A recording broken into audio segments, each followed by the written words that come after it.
So my experience in China started in 2005, and I joined the company because I was at eBay at the time, and eBay had acquired a company called EachNet in 2003. And eBay at the time was the largest marketplace in the world, and it had a playbook when it focused on international expansion. And the playbook involved going into a market, acquiring the market leader, and migrating that company to the global eBay marketplace, and then investing in that company, and seeing that company scale even further. So it applied the same playbook in China. EachNet, this company at the time in 2003, had over 80% market share. So on the surface, it made sense to make this acquisition, and it would be like the UK, Germany, France, and all the other markets where eBay was definitely by far #1 player. So China, though, was a little bit unique. Unlike some of the other markets, eBay actually invested significantly to the China market.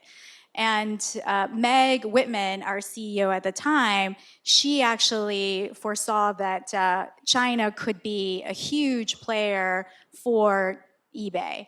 Specifically, eBay can be eBay's largest market on a global basis, and we want to do everything we can to maintain our #1 position. So this was back in 2003. How many of you guys have heard about eBay China or EachNet recently? And there's a reason for that.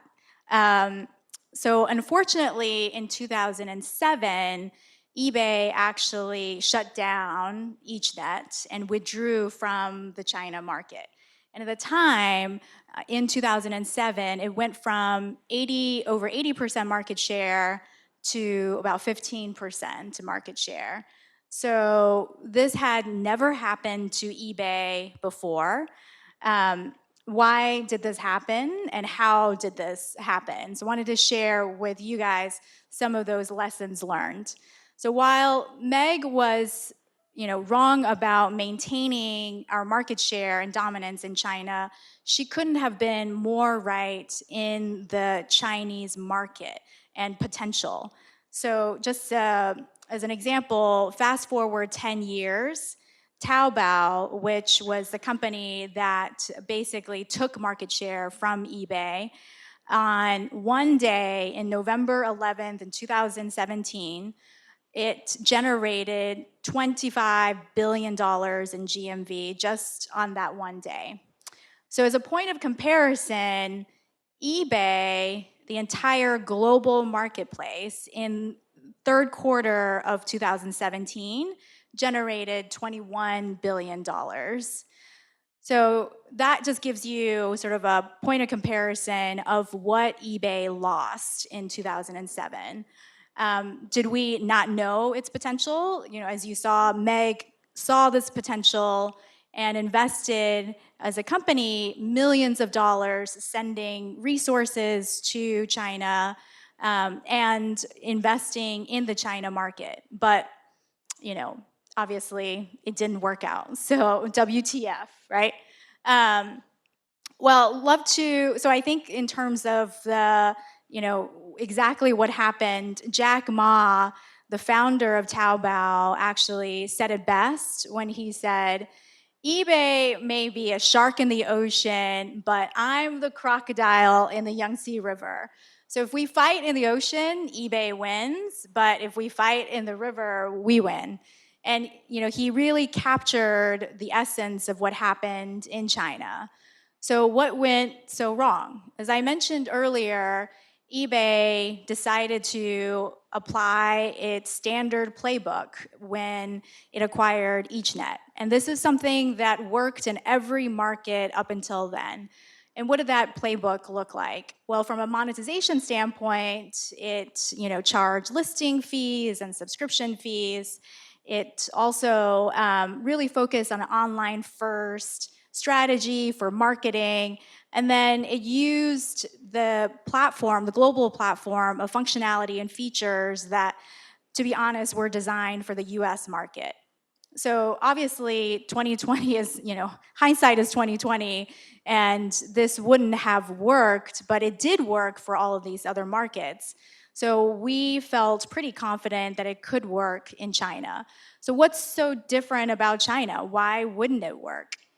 Well, for a number of reasons. First, just when we took a look at the market as a whole, and so at the time, eBay felt pretty confident that it could maintain market share and market dominance. It had 80%, right? So what did that mean? So at the time in 2003, online penetration was 90 million users in China, which compared to a lot of other markets was huge. It was second only to the US for eBay. However, for China, that's actually a drop in the bucket. It was still very, very nascent. And even just compared to its mobile market, it was dwarfed by the 300 million users using mobile. And then obviously, compared to 1.3 billion, it's really just a small number, right? So eBay was focusing on optimizing and designing features and functionality for the 90 million early adopters and using online acquisition strategy like email, paid, SEO, all of those basic online first strategies. Well, our competitor actually just didn't even care about the 90 million. They knew the bigger opportunity was the 1.3 billion. They went after offline marketing. They went into the subways. They went into third-tier cities. They didn't care about email. They focused on mobile. And all of those other type of strategies actually drove users online versus just optimizing for the 90 million. And then secondly, Chinese users are quite different. And this is not necessarily something we didn't know. I'm Chinese and I was living in Shanghai. I had a lot of Chinese coworkers. We all knew that obviously we had different set of expectations. So when you compare against what eBay was built for versus what Chinese users expected, they were quite different. So first of all, Chinese users were very reluctant to trust online sellers. And auctions as a format just didn't quite make sense in China. People didn't want to wait 7 days to buy something. Why wait if you can get it, next hour if you just walk down the block? And then the concept of fixed price, obviously to all of us makes sense, but in China, to be honest, everything is negotiable. And people didn't even use email. Again, the online penetration was so small that it really was not a format that people wanted to use. And then more basic level, users did not have credit cards. So online payment, that obviously didn't make sense. On the other hand, users in China had very high expectations when it came to e-commerce. They wanted things delivered in hours. So Prime, that to Chinese users was like way too long, 3 days, 2 days. They wanted it in next hour, same day. They also expected to communicate with those sellers they didn't trust because they wanted to vet them, and if they could talk to them, they would have a better sense of their trust. And again, everything is negotiable. So they wanted to be able to haggle, and they wanted to be able to chat online and text message and communicate.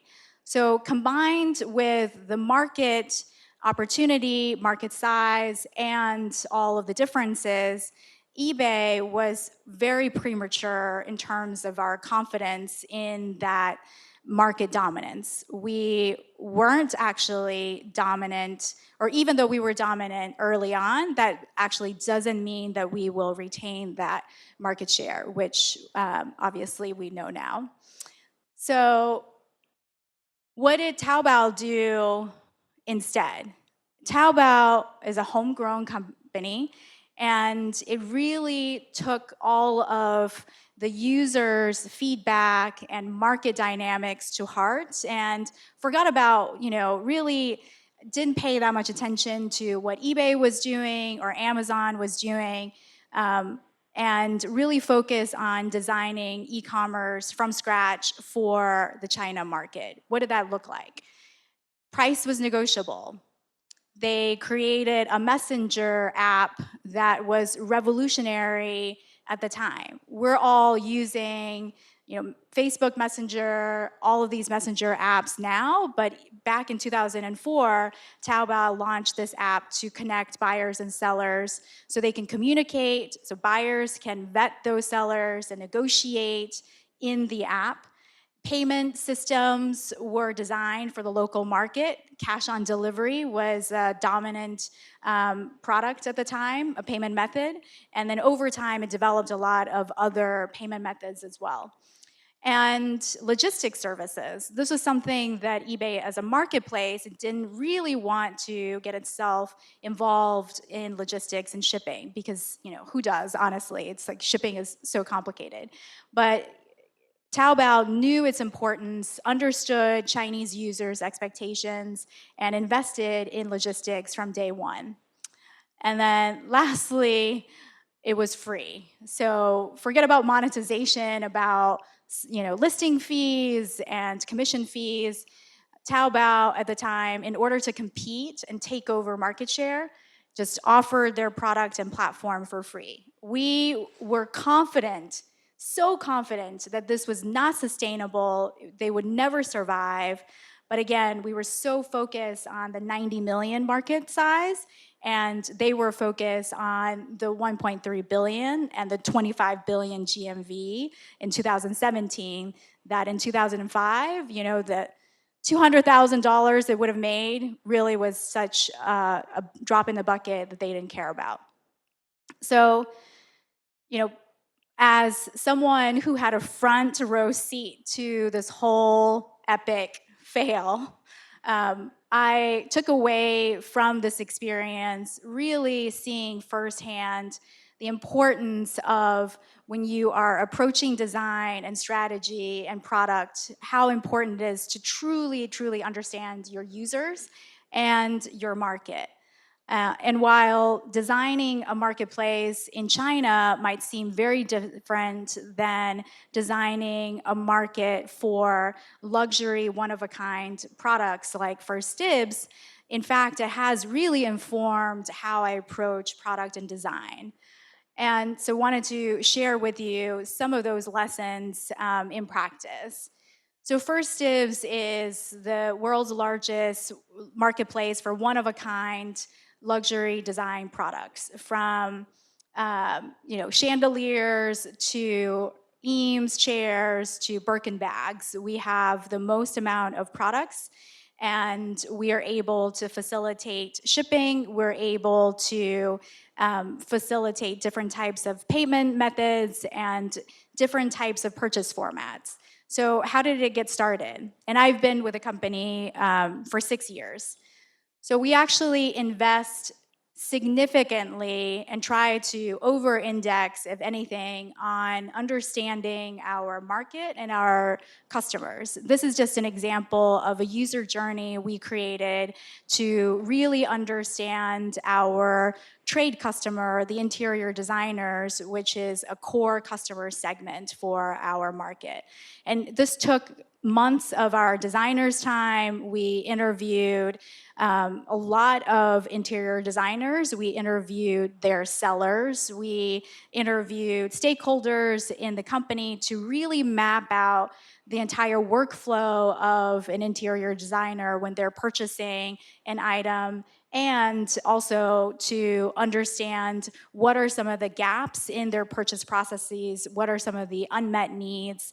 And while it took a long time, this is actually something has been especially illuminating for us as we have designed our platform. And it's something that we continue to improve and maintain, and we continuously update this over time. So what has that meant for 1stdibs?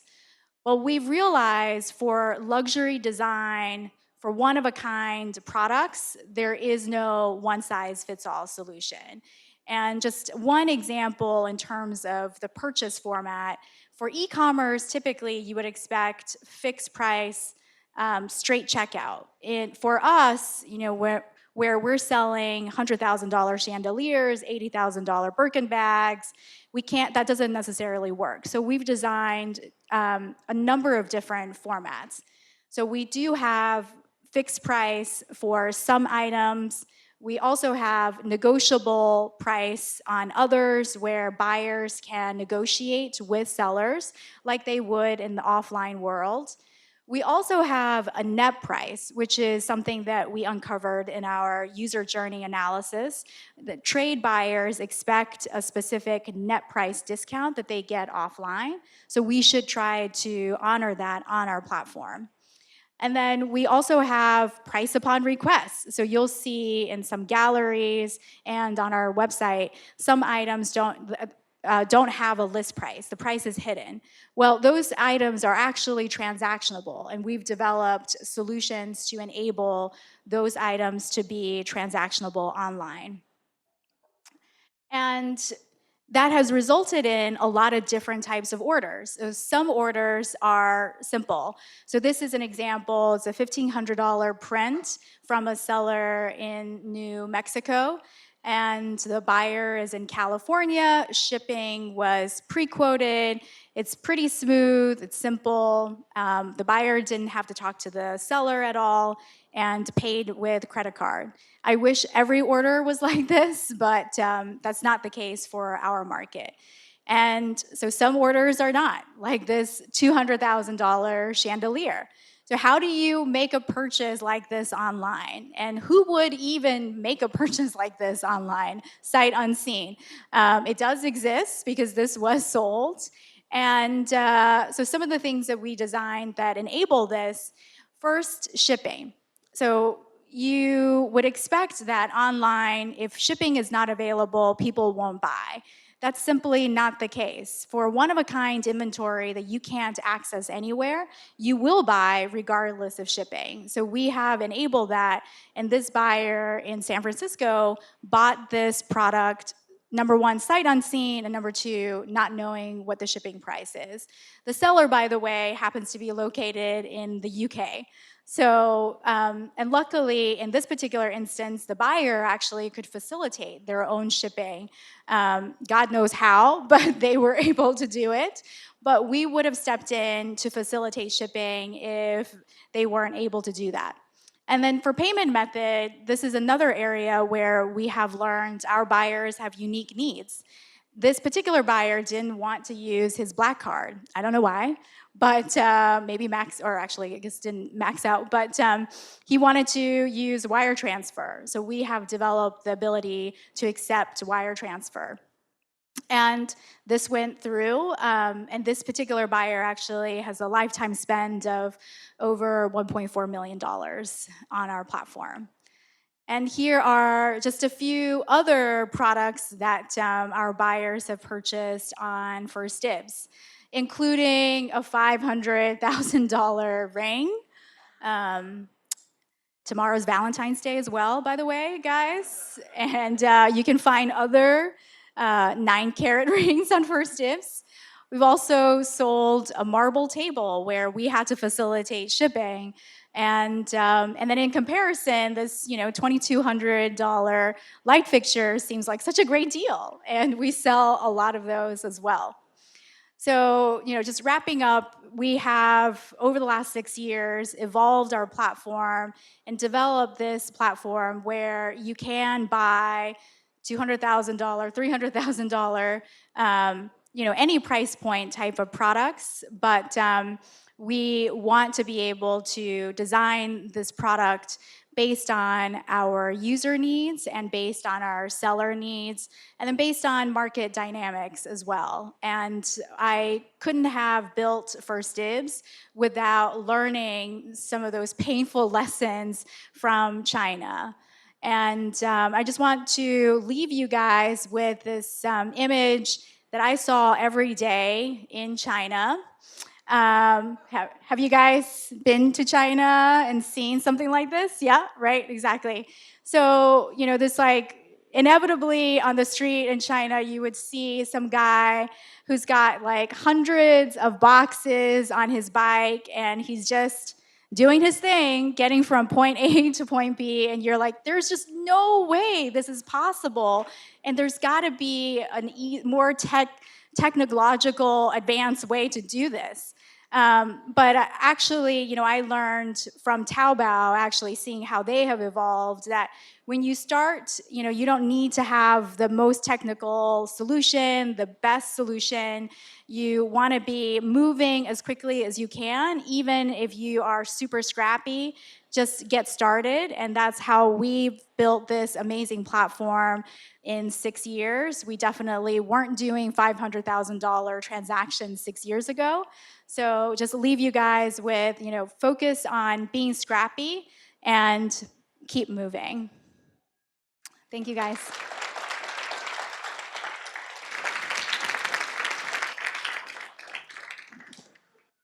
So first of all, thank you very much. Q&A time. Actually, I had one I want to kick off with. Sure. So you talked a lot about what you learned about going forward from this experience. What have you learned about what to do when a competitor starts entering your space?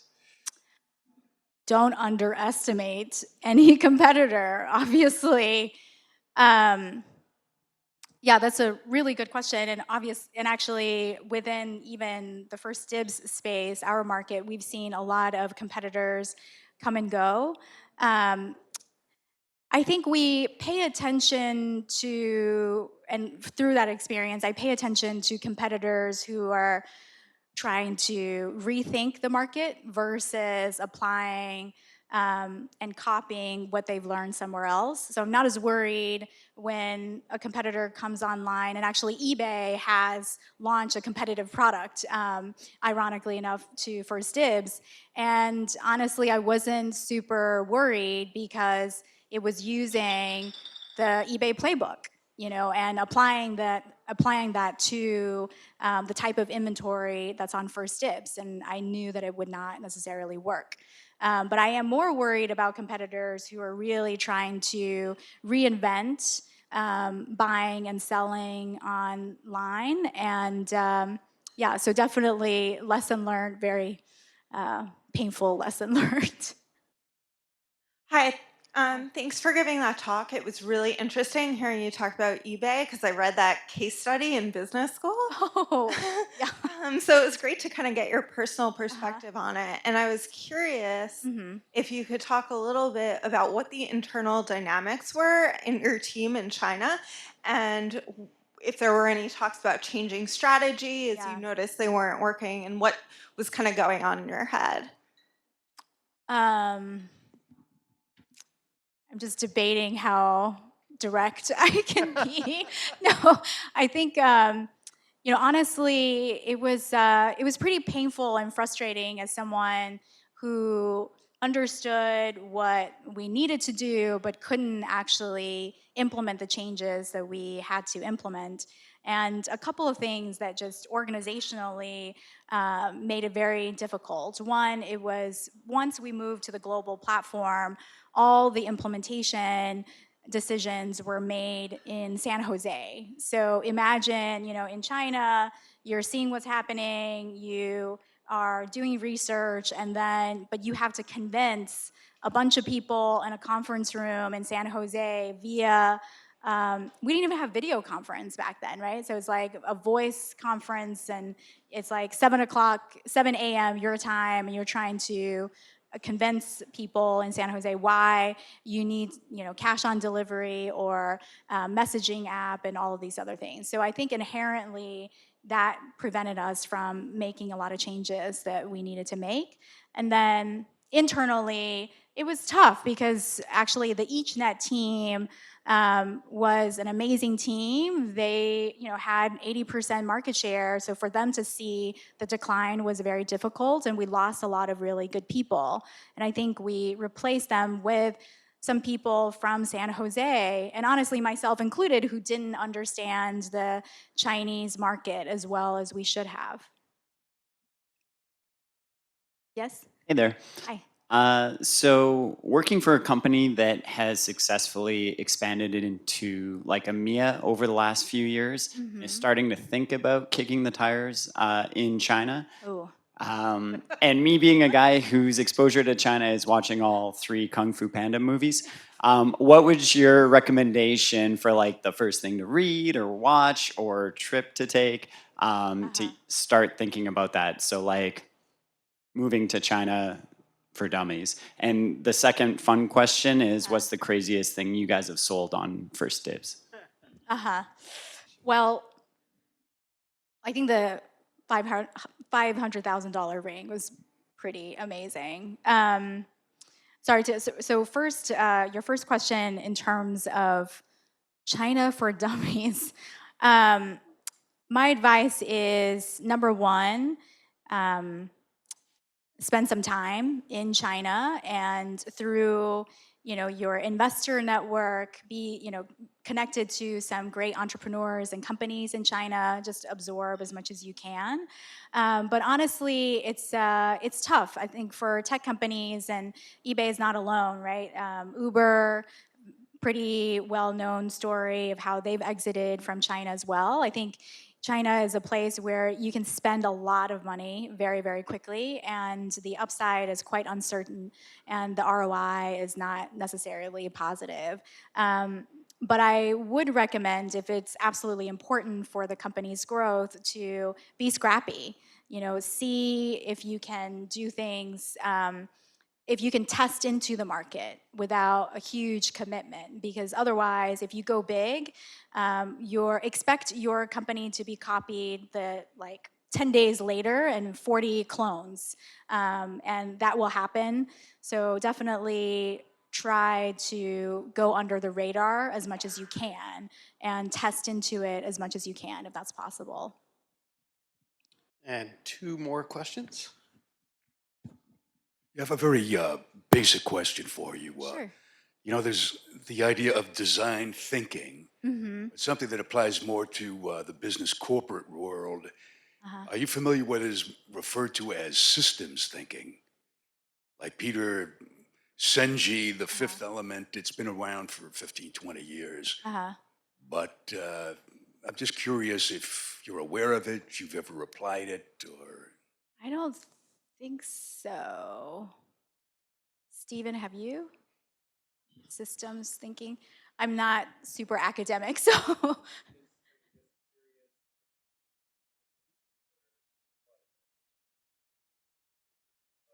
Yeah.